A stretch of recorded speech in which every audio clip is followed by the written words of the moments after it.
ওই যে দেখো ডাকিতেছে তোমায় কবরের মাটি, ঠিক কিনা? একটু জোরে আওয়াজ দিয়ে বলেন ঠিক কিনা। যারা আওয়াজ দিল না আমি কি ধরে নেব তারা আজরাইলের সঙ্গে ডিট করেছে? এ পৃথিবীতে থাকা যাবে?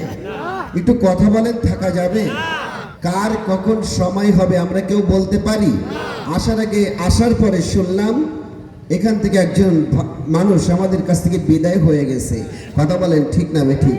এজন্য কার কখন যেতে হবে আমরা কেউ বলতে, জোরে বলেন, বলতে পারি না। ও তোমার গুনা দিন ফুরাইয়া যাবে, যৌবনে লাগবে ভাটি। ওই যে দেখো ডাকিতেছে তোমায় কবরের মাটি। ওই যে দেখো ডাকিতেছে তোমায় কবরের মাটি। ঘুরিয়া আমার তুমি মায়ারি পিছে, এত আশা ভালোবাসা সবই যে মিশে, ঠিক কিনা? ঘুরিয়া আমার তুমি মায়ারি পিছে, এত আশা ভালোবাসা সবই যে মিশে। ওরে কোন দিন জানি আইসা পড়ে আজরাইলের হাতের চিঠি। ওই যে দেখো ডাকিতেছে তোমায় কবরের মাটি।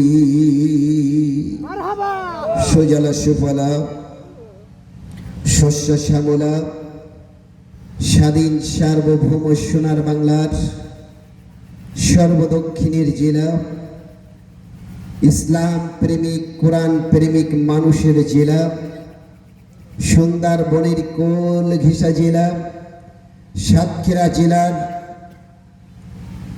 শ্যামনগর উপজেলার প্রাণ কেন্দ্র শিক্ষানগরী জয়নগর গাজীবাড়ি ইসলামী একতা যুব সংঘের উদ্যোগে আয়োজিত জাতির দুঃসময় ঐতিহ্যবাহী ঐতিহাসিক তাফসিরুল কোরআন মাহফিলের সম্মানিত শ্রদ্ধাভাজন সভাপতি,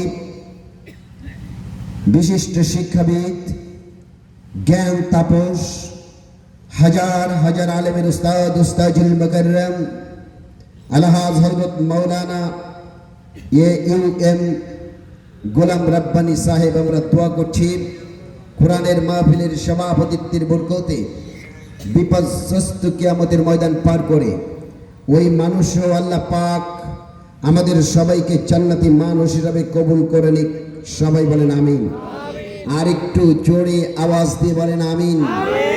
আরো জোরে বলেন আমিন।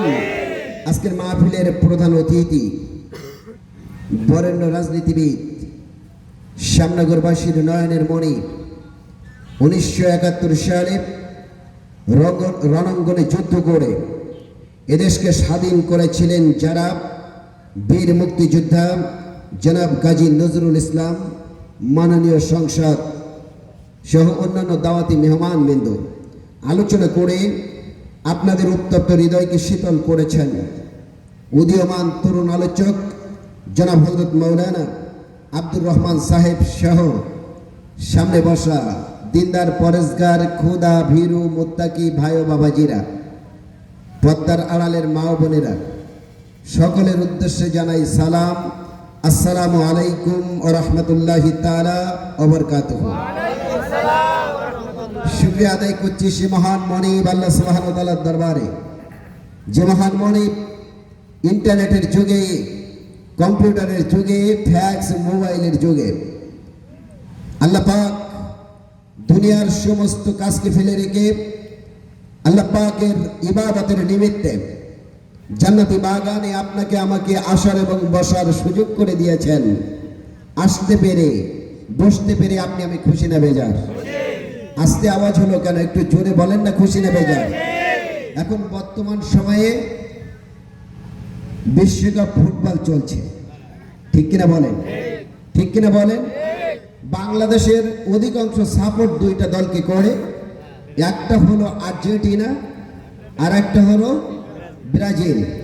আর্জেন্টিনার সাপোর্ট যারা, ব্রাজিলের সাপোর্ট করে না তারা, এটাই নিয়ম। তো যে কথা বলতে চাচ্ছি, আর্জেন্টিনার সাপোর্ট করে যারা, আর্জেন্টিনার একটা প্লেয়ার আছে নাম তার মেসি।